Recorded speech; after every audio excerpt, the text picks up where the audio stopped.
Hello students, I hope all of you are fine and it's your worksheet number 6 for 12th October 2020. Students, you have to write down your name, your class teacher's name, your roll number and student ID. And it is the part 2 of your lesson Tsunami. बेटा आपने पहले lesson tsunami के बारे में जो पढ़ा था उसी का सेकंड पार्ट है ये वर्कशीट। अब इसमें आपको उससे रिलेटेड एक्सरसाइजेस करनी है जो हमने सुनामी चैप्टर पढ़ा। देखिए पहला है suppose you are at a beach. आप सपोज़ कीजिए, इमेजिन कीजिए कि आप बीच पर हैं। Suddenly you here a tsunami warning on the radio, और आपने एकदम से रेडियो पे वार्निंग सुनी। जो वार्न किया जाता है बेटा जब टेलीकास्ट करते हैं, जब वो देखते हैं कि ऐसे कोई चेंजेस हो रहे हैं सी में, तो वार्निंग्स दी जाती हैं सी एरिया पे, बीच पे। तो आपने भी रेडियो पे वो वार्निंग सुन ली, और वो वार्निंग सुनने के बाद जैसे आपने टिली का देखा था, उसने ऑब्ज़र्व कर लिया था। तो यहाँ व्हाट विल यू डू, यहाँ आपसे पूछा जा रहा है कि आपने चैप्टर से क्या सीखा कि ऐसी कंडीशन में आप क्या करेंगे। What will you do?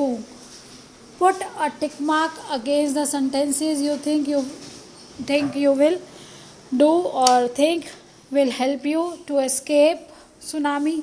आप उन सेंटेंसेस पे टिक मार्क लगाएंगे, यानी कि करेक्ट हैं जो सेंटेंसेस उनको टिक मार्क लगाएंगे, और जो रॉन्ग है उन पे क्रॉस लगाना है, जो कि आपको हेल्प नहीं करेंगे वहाँ पे बचने के लिए उस सिचुएशन में।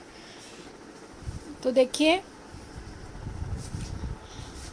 फर्स्ट सेंटेंस है आपका बेटा, रन अवे फ्रॉम द बीच। जब आपको पता चल चुका है कि सुनामी यहाँ पर अभी आने वाला है, यानी कि वो पानी, वो जो लहरें हैं, वो ऊंची ऊंची लहरें अभी उठेंगी, समुद्र जो है अभी अपना विकराल रूप ले लेगा, तो उस कंडीशन में आपको समुद्र के पास नहीं रहना होता।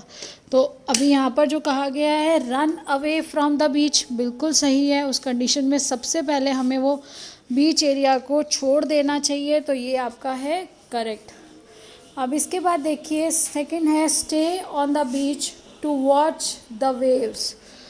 क्या आप वहाँ पर रुकेंगे? स्टे मतलब वहाँ पर ठहरना, वहाँ पर स्टे करेंगे, वहाँ रुकेंगे देखने के लिए बीच को, वेव्स को, जो आने वाली वेव्स हैं उनका इंतज़ार करेंगे उसे ऑब्ज़र्व करने के लिए।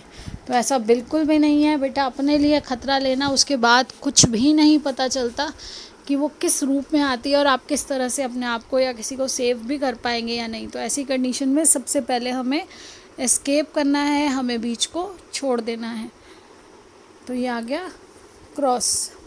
Then climb to the roof of a tall building. तो अब क्या है, अगर आसपास कोई और, अगर जैसे उन्होंने कहा था कि वो तो वहाँ पर गेस्ट हैं, तो जब वो गेस्ट हैं, वो टूरिस्ट हैं, उनका आसपास कोई नहीं है, उनका सब कुछ ही उनके होटल में था, थोड़ा सा दूर उनका होटल या जो भी उनका था रिजॉर्ट, तो वहाँ पर वो ऊपर फटाफट सबसे ऊंची यानी कि थर्ड फ्लोर पे उसके होटल की चढ़े गए थे। इसी तरह से यहाँ पे गाइड किया गया है कि उस कंडीशन में क्या करना चाहिए। ऊंची बिल्डिंग पे, उसकी हाइट पे अगर हम वहाँ से दूर नहीं जा सकते उतना जल्दी, तो इमीडिएटली हमें ऊंची किसी स्थान पर चले जाना चाहिए, जिस तरह से वो थर्ड फ्लोर पे चले गए थे। तो ये बिल्कुल ठीक है। अब देखिए वॉर्न अदर पीपल। तो जैसे आप, अगर आपको कुछ अंदाज़ा हो रहा है, तो सबसे पहले आपको वार्निंग दूसरों को भी देनी है ताकि वो सब भी अपने आप को बचा सके। तो बिल्कुल सही है ये। Relax after the tremors are over. बेटा कभी भी जब कंपन होता है ना, अगर अर्थक्वेक भी आता है, हम लोग दिल्ली में रहते हैं, अर्थक्वेक आता है, जब भी आप देखते हैं कि भूकंप आ रहा है, तो उसके झटके एक बार में नहीं, कई बार 2-3 बार लगातार आते हैं कुछ कुछ देरी में। दूसरा उसका आफ्टर इफ़ेक्ट, यानी कि उसके बाद, स्पेशली सुनामी में क्या होता है कि जब आपने वो हलचल देखी या जिस तरह से आपने देखा कि वो हुआ है, सुनामी का रिज़ल्ट जो है, आपने अभी सिर्फ एक बार उसके वेव्स आते हुए देखे, हो सकता है उसकी थोड़ी देर बाद उसकी रीअकरेंस मतलब दोबारा भी हो सकता है वो। तो एकदम आप ऐसा रिलैक्स ना हो जाए, आपको विजिलेंट रहना है, आपको ध्यान रखना है उन चीज़ों का। तो इसीलिए इतना जल्दी हमें रिलैक्स नहीं होना है। Take a boat and go towards the sea. क्या आप उस समय, जब सुनामी की कंडीशंस हैं, उस समय में हमें बोट लेकर उसमें सी में जाना चाहिए करने के लिए तो ऐसा बिल्कुल भी नहीं है, हमें तो सी से उस समय दूर जाना चाहिए, तो यहाँ आएगा क्रॉस। तो इस तरह से आपको समझ आ गया होगा, आप इसका स्क्रीनशॉट भी ले सकते हैं। अब नेक्स्ट देखिए, नेक्स्ट क्वेश्चन है read the following lines from the lesson. अब आपकी कुछ लाइन्स लेसन में से दी गई हैं। Guess the meaning of the words given in column A. आपको मीनिंग गेस करना है। कॉलम ए में जो वर्ड्स दिए गए हैं उनका मीनिंग है कॉलम बी में, और आपको ये पैराग्राफ भी दिया गया है। व्हेन टिली सॉ, ये क्या है, ये वो लाइन्स है जो टिली के रिएक्शन के बारे में है। जब टिली ने देखा था, वो जो उसने वार्निंग साइन सी में देखे थे। Tilly started to scream at her family to get off the beach. Tilly ने क्या किया था चिल्लाना शुरू कर दिया था कि चलिए जल्दी से यहाँ से दूर चलिए, जल्दी से बीच से दूर चलिए। उसने she talked about an earthquake under the sea. उसने कहा कि एक भूकंप है जो समुद्र के अंदर आ रहा है। She got more and more hysterical. तो मोर एंड मोर हिस्टेरिकल क्या बेटा, इस तरह से जैसे बहुत ही बुरी तरह से बौखला गई थी वो, कुछ समझ नहीं आ रहा था, उसके जो एक्सप्रेशन थे उसको कोई समझ नहीं पा रहा था, बहुत ही बुरी तरह से वो चिल्ला रही थी। सेड हर मदर पेनी, उसकी मम्मी ने बताया, I didn't know what a tsunami was, मैं नहीं जानती सुनामी क्या है, but seeing my daughter so frighten, लेकिन मैं अपनी बेटी को इतनी बुरी तरह से डरा हुआ देख के I thought something serious must be going on, मुझे लगा सच में कुछ ऐसा सीरियस होने वाला है या हो रहा है, जो इस चीज़ के लिए वो बहुत परेशान हो गई थी कि शायद टिली को कुछ ऐसा अच्छा नहीं लग रहा है, उसकी तबीयत ठीक नहीं है, लेकिन बहुत कुछ गड़बड़ है। उसका रिएक्शन देख के उसकी मम्मी को ये समझ आ गया था। तो अब देखिए यहाँ पर अब हमें ये 3 वर्ड्स दिए गए बेटा, फ्राइटेंड, स्क्रीम और हिस्टेरिकल। इनके मीनिंग हमें इसमें से देखने हैं। तो फर्स्ट है आपका फ्राइटेंड जो है स्केयर, डरी हुई थी वो। स्क्रीम है शाउट, चिल्ला रही थी। और हिस्टेरिकल है शाउट जो कर रही थी वो ऐसे जैसे वाइल्ड, जैसे आप कहते हो वाइल्ड क्या होता है, एनिमल्स के लिए यूज़ करते हो, तो उस तरह से कि उसको कोई समझ नहीं पा रहा था, बहुत ही भयानक तरीके से जो वो कर रही थी और बहुत एक्साइटेड वे में वो कर रही थी। तो उस चीज़ को, उसके बाद देखिए a video that Tilly watch in her geography class helped.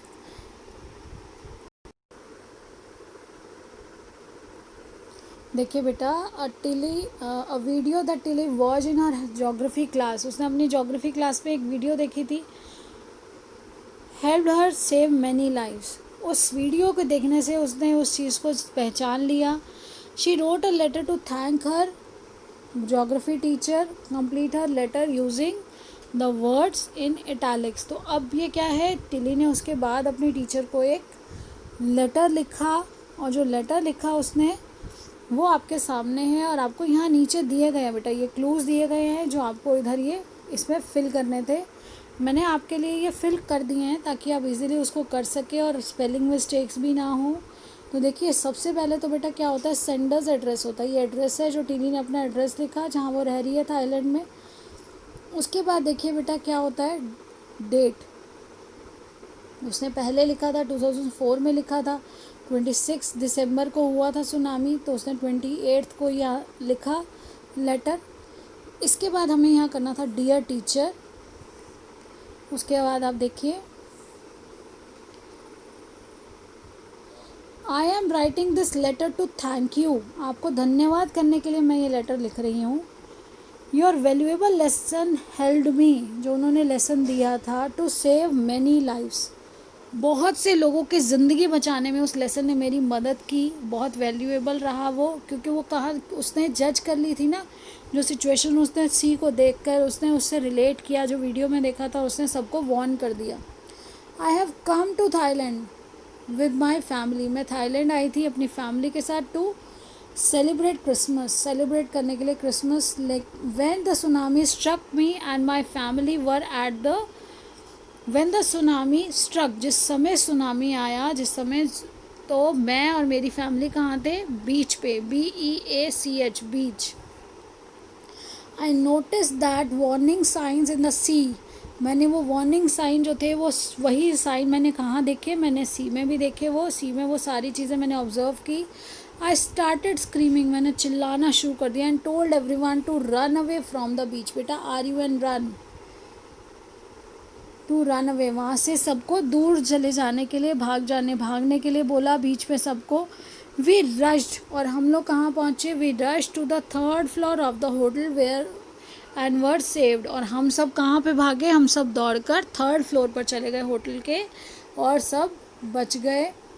I am waiting to meet you, मैं इंतज़ार कर रही हूँ आपसे मिलने का। I am waiting to meet you, thank you in per, अब क्यों मिलना चाहती है वो, I am waiting to meet you and thank you in person, मतलब मैं आपको पर्सनली भी मिलकर थैंक यू करना चाहती हूँ, लेकिन जब मैं मिलूँगी उससे पहले ही मैं आपको ये थैंक यू लेटर भेज रही हूँ। ये हुआ ना कि वो मिलेगी तब उनसे फिर दोबारा मिल के थैंक यू करना चाहती है, लेकिन अभी वो अपनी फीलिंग्स को सबसे पहले वो एक्सप्रेस करना चाहती हैं।